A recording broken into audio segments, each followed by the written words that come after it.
é que estão aptas a aplicar as regras da medida provisória. Tá ok? Alguma dúvida até aí?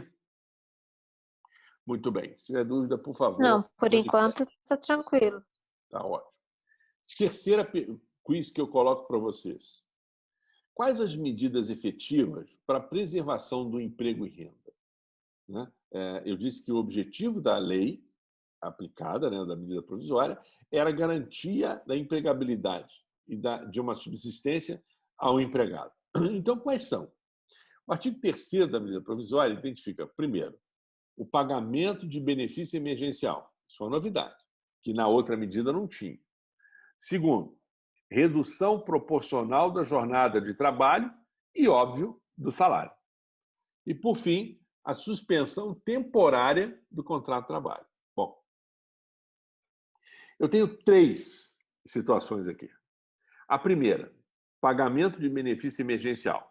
Eu não vou ficar muito nessa discussão, porque esse pagamento diz respeito aos 600, desculpa, não é aqueles R$600, porque isso veio na outra medida provisória, na discussão de uma outra linha de trabalho, em razão daquelas pessoas que não tinham as suas rendas, né?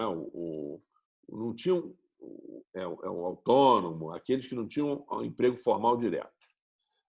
Bom, o pagamento ao benefício emergencial.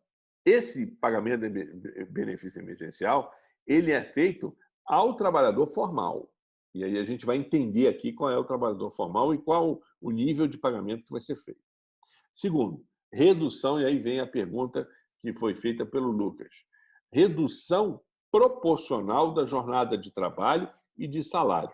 Se ela é proporcional, eu reduzo a jornada, eu reduzo a hora, não o valor da hora, mas a quantidade de hora trabalhada.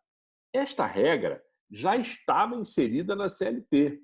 Já tinha o pressuposto lá na CLT, falando que em casos emergenciais, em casos absurdamente excepcionais, poderia reduzir a jornada de trabalho proporcionalmente com a redução proporcional do salário. Então, já não é uma novidade absoluta, mas aqui ficou mais claro porque ele institui regras de como se aplicar esse procedimento. Tá? E o terceiro, que é um negócio importante também para a relação do emprego, é a suspensão temporária do próprio contrato de trabalho.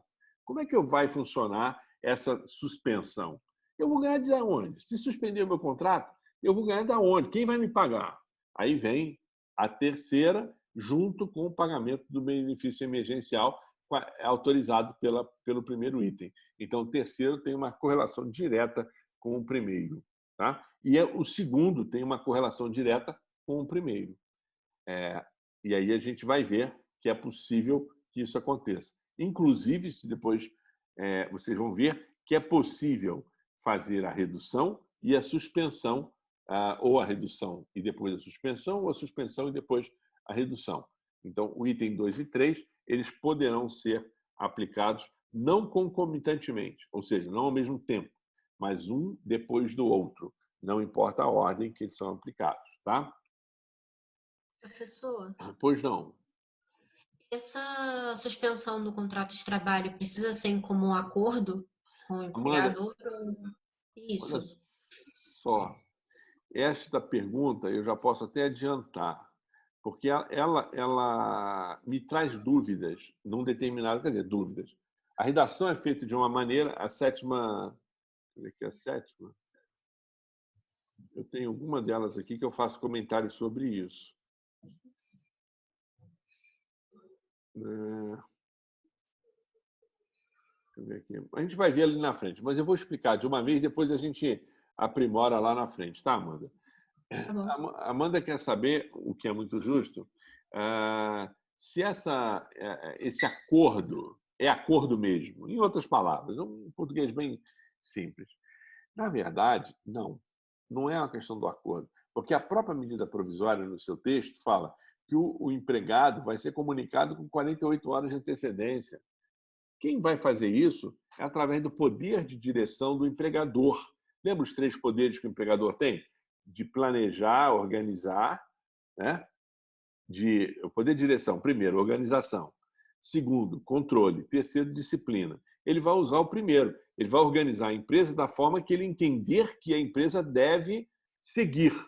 Então, se ele entende que aplicar para ele a redução da jornada de trabalho e, consequente, redução do salário é interessante, ele vai aplicar essa.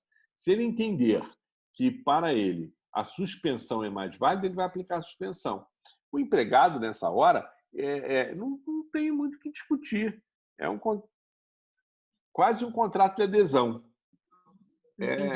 Uma mera anuência. Sim, senhor, é isso mesmo, obrigado.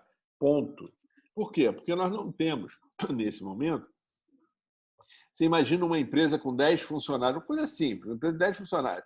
5 querem suspensão, 5 querem redução, 15 funcionários. E 5 não querem nem suspensão, nem redução, querem continuar trabalhando do jeito que está. Como é que o empregador vai fazer? Não pode ter tratamento diferente. O empregador vai ter que dar uma resposta só. Ele vai ter que optar por uma questão só. E, a partir daí, ele vai tomar a atitude dele. Por quê? O lucro e prejuízo é dele, empregador. Né? Eu tomei atitude lá no meu escritório, por exemplo, de manter a funcionária em casa. Eu falei, fica na sua casa, leva o computador para sua casa, 1 ou 2 horas por dia a gente vai se falando, vamos tocando o que dá para tocar. E eu não fiz nem a redução do salário da menina. Ela depende daquele emprego. Como é que eu vou fazer a redução do salário dela? Esse mês eu consegui pagar. Mês que vem já guardei um dinheirinho para pagar. Se eu não conseguir pagar no terceiro mês, como é que eu faço? Aí eu vou ter que suspender. Quer dizer, uma situação muito simples. Aí vai ser de acordo com o meu fluxo de caixa, da minha possibilidade de fazer. Né? Como é que eu vou pegar? Tem uma menina que trabalha aqui conosco no serviço doméstico. Ela está em casa. Eu paguei ela 100% do salário dela. Eu vou deixar de pagar a menina? Como é que eu vou fazer isso, gente?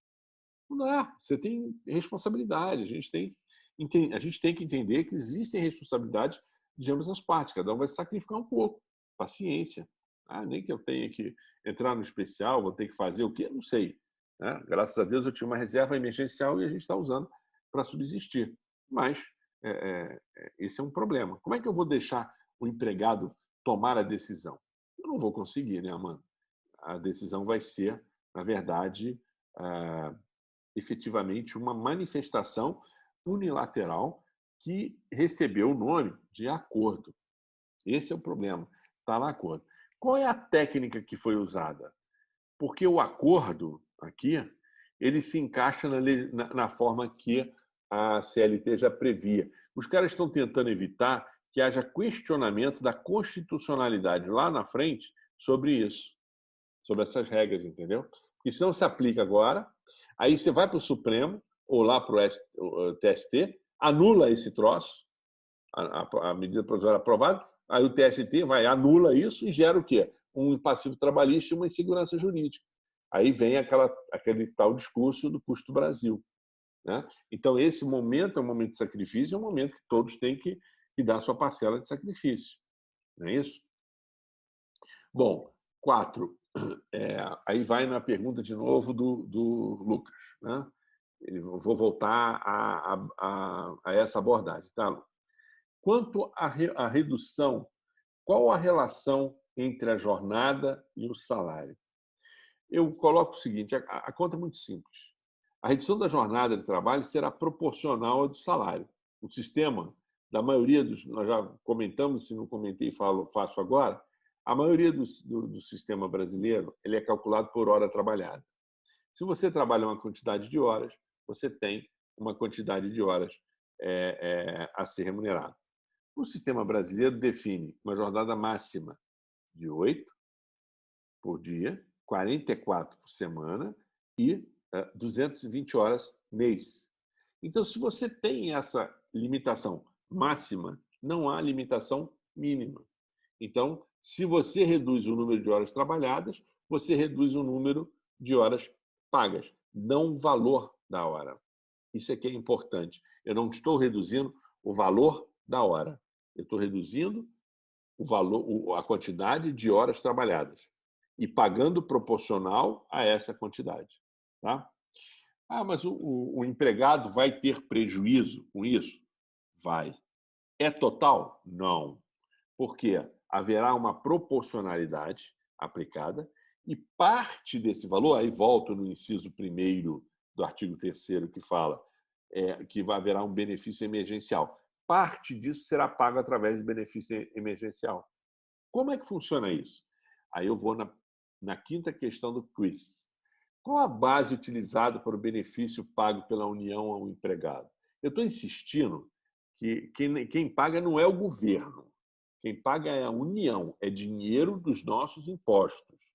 Não é dinheiro do presidente da República nem do Congresso Nacional. É dinheiro do povo brasileiro, da arrecadação tributária, que vai toda ela centralizada para Brasília, e de lá a legislação faz a divisão dentro daquilo que a gente entende que é justo, que está lá na Constituição e nas leis específicas. Tá?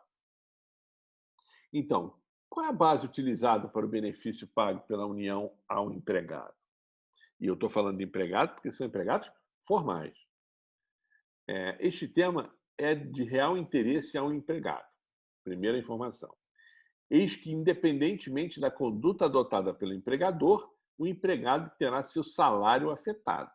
Mesmo que eu reduza 80%, eu reduza uma parte da atividade laborativa dele, ou uma grande parte ou menor parte, eu vou alterar. Isso vai influenciar no fundo, na conta final, vai influenciar a quantidade de dinheiro que vai ser recebida pelo empregado. Não se iluda, não, porque essa é uma verdade. Tá? Aí eu faço, então, a seguinte observação. A base de cálculo utilizada como critério seria um valor do auxílio-desemprego.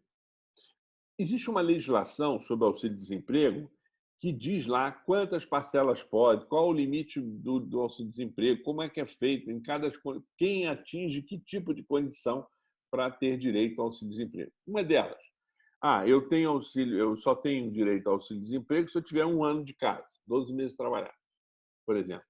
Nesse caso, a medida provisória está revogando esse dispositivo. Não é revogando, está dizendo que não se aplica esse dispositivo nessa situação da medida provisória. Porque eu posso ter um funcionário com 1 mês de casa, né, que eu não quero mandar o cara embora, e eu vou aplicar aqui uma redução proporcional. E o governo vai pagar, independentemente de qualquer coisa, o governo vai pagar ele a parte dele. E como é que se tem a regra, então?